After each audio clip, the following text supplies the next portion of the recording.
So we're going to talk about NMR, and in particular proton NMR. And one of the things that I want to communicate to you here is that it's an extremely challenging topic to learn, even though it ends up being not quite that hard to do when all is said and done. But learning it in the first place is extraordinarily difficult. And I can walk through some of this in a second, but really there's a game that right now is largely played by relatively older folks, and it is Contract Bridge, and in particular Duplicate Bridge, which is a card game. And it's the best card game in the world. Of course, I'm biased, but when my wife and I were playing regularly, when we would go to the Duplicate game and we'd play, we'd be the youngest people in the room by 30 or 35 years. So this is a game that relatively older folks can play, and even folks whose faculties have started to diminish can play relatively well. It is not that hard once you know how to do it, but it's extremely difficult to learn. If you are trying to learn some new game, a board game, a card game, whatever, you probably go and the person who's knowing what they're doing starts telling you about the rules, and depending on the kind of person you are, you might want to read the rules, or you might want to hear the rules, and so on. But I can guarantee, if you've got a reasonably large group of people sitting there, at some point someone's going to say, why don't we just go ahead and play this, and I'll pick it up as we go along. Because trying to understand the rules ahead of time is frustrating, especially when the game has really complicated rules. On the other hand, there are games, and Bridge is one of them, where you really can't pick it up along the way, and NMR is another one like that. So here's kind of the rough steps in when you play a game of Bridge. People deal out the cards, you've got this hand, you pick it up, you sort it, but then comes the first major challenge, and that is you need to evaluate your hand and decide if it's any good. And then depending on your evaluation, you want to communicate some of that information with your partner, because of course this is a partner game, and you can't describe your hand, I have 5 spades and I've got whatever else you want to explain, because that's against the rules. Instead, there's the stilted language you need to use to communicate with your partner, and so there's a brand new language that you need to learn. The list of words that you're allowed to use when communicating with your partner is very sharply prescribed. There's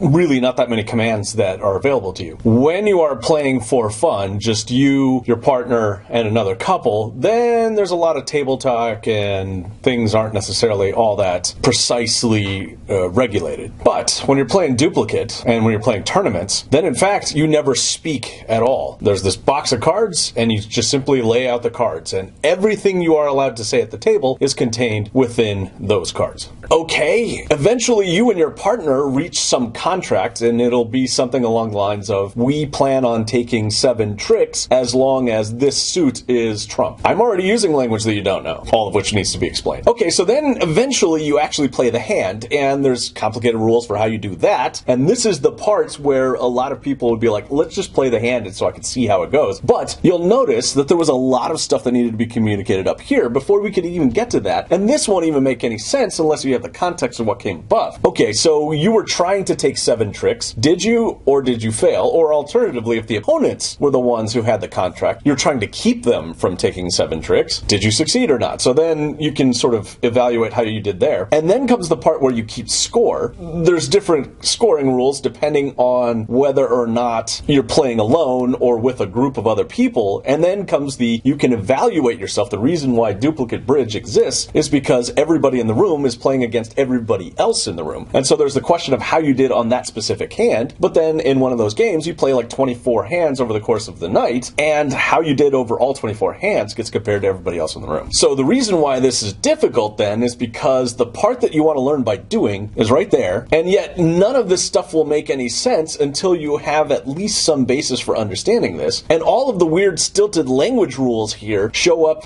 because of the way that the scoring is done. And some suits, hearts and spades, are worth more than some other suits arbitrarily, and that has profound implications for the way the entire game is set up. So if I go to explain this to you, in some sense, I need to start here because that determines everything else. On the other hand, you're not going to care about this because no one cares about this. If we go and play, my wife and I, in a Duplicate, I'm the one that keeps score because I know how. She doesn't care. She doesn't need to know. But it's also necessary in order to understand all the stuff that came before it. That is, in essence, the challenge that I have. So the reason why I'm going into this long digression is precisely because a huge number of people out there will not be able to devote the energy necessary to be good at Bridge. Because fundamentally, if I tell you, hey, there's this really complicated game that's going to be awesome, your first thought is, no, it's not. And okay, let's try it out, and then I'll decide if I want it, and so on. And most people won't get far enough into this process that they'll be able to say, hey, listen, that really is an awesome game. Let's keep going, and I want to learn it. Because if I want to teach you bridge, I can't do it in an hour. I need to have an ongoing relationship with you wherein we do this for an hour a day for a few weeks, and then all of a sudden the lights will come on and be like, this is awesome, and I want to do more of it. This is perhaps not coincidentally why most people learn bridge once they are retired or about to be retired. They suddenly have a lot of time to devote to the game. So they learn it, and then they love it, and then they keep playing. But if I told you right now, ahead of time, that it's going to take you something like the next 15 hours of your life in order for me to teach you this game, your first thought is, it's not worth it. Why would I do that? So we have a similar problem here. The only difference, of course, is this is super important for the course as a whole, and you're going to need to be good at it. You have the option of not playing bridge if you don't want to. You really don't have the option of not being good at NMR if you would like to succeed in this course. It's a huge part of the lab. It's a huge part of understanding what we're doing, and this is one of those topics that kind of sits on its own and so on, and we're going to work on it for a little bit, and we're going to stop working on it for a while, but it's going to show up in every exam from now on. It's going to show up in a fair number of quizzes. This is super important, and the reason why it's so important is if any of you go on to take Organic 2, then this comes back in a big, big way. So being good at NMR is not optional. I know that a fair number of you I couldn't convince to play bridge no matter what, but you don't have the option to say no to being good at NMR. You got to work on NMR. Okay, so what makes NMR hard? Well, much like this, each individual piece is not that bad, but each individual piece has its own complexity, its own difficulty, and so on, and none of it will make sense until all of it starts to make sense. Which means that you really need to work on each individual piece first and kind of learn all of them,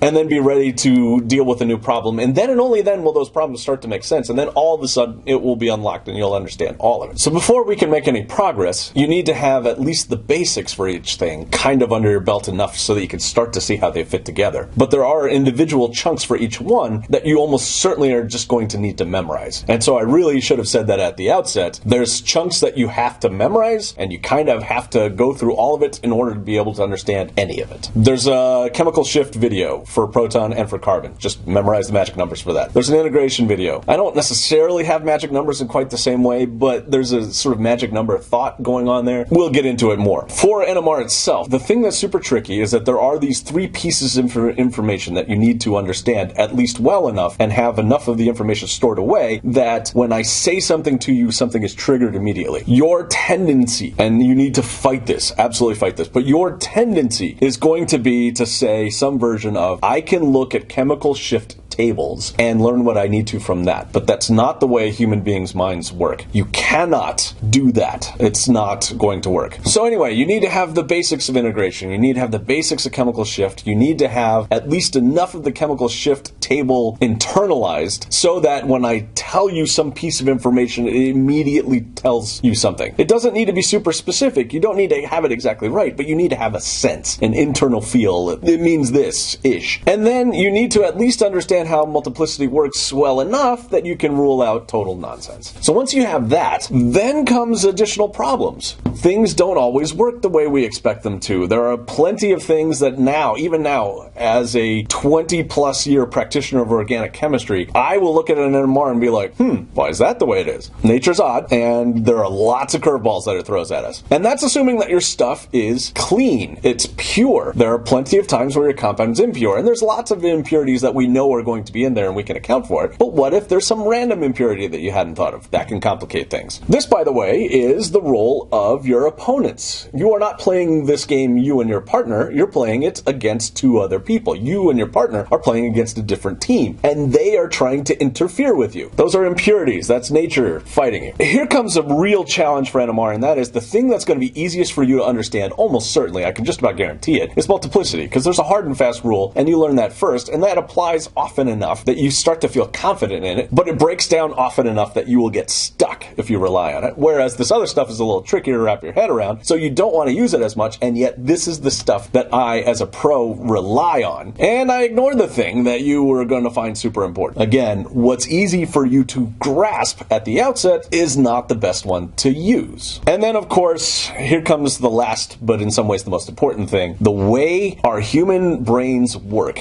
sets us up to fail here. And what I mean by that is you absolutely need to have some things memorized, because if you don't have them memorized, if you don't have them locked away in long-term memory, then you can't keep track of the information you need in short-term memory. You can't even begin to solve the problem if you're spending all your time looking at a chemical shift table. I will provide chemical shift tables happily on every quiz and exam from now until the end of the semester. They'll be there so that you can rely on them if you want. But I promise you this, if you are spending time staring at those tables, you are not spending your time working on the problem, and you will run out of time. So your tendency, especially in the modern Google age, is to say some version of, you know what, I can always look it up. And you're not wrong. You can look up the information, but the problem is you can't use it. You can't grapple with it unless it's already stored in long-term memory, so that you can use your short-term memory, your working memory, to actually solve the problem that's in front of you. You only have slots available for 5 to 7 things at any one time, and if you're trying to keep track of some of those chemical shift tables in short-term memory, you cannot work the problem. So all of this information already needs to be stored here, memorized, in order for you to be able to begin working it. And that's kind of the challenge in this game, in Bridge as well. All of this stuff, you don't need to be on top of all of those details, but you need to have the sense of how it all works before you can even begin playing. You need to have a sense for how all these pieces fit together before you can start solving problems. And then there's no substitute for just simply solving lots of problems. So this is my plug for watch everything and start to memorize the crucial stuff, even if you don't understand how it's going to work yet, because I promise you'll need to have it memorized very soon.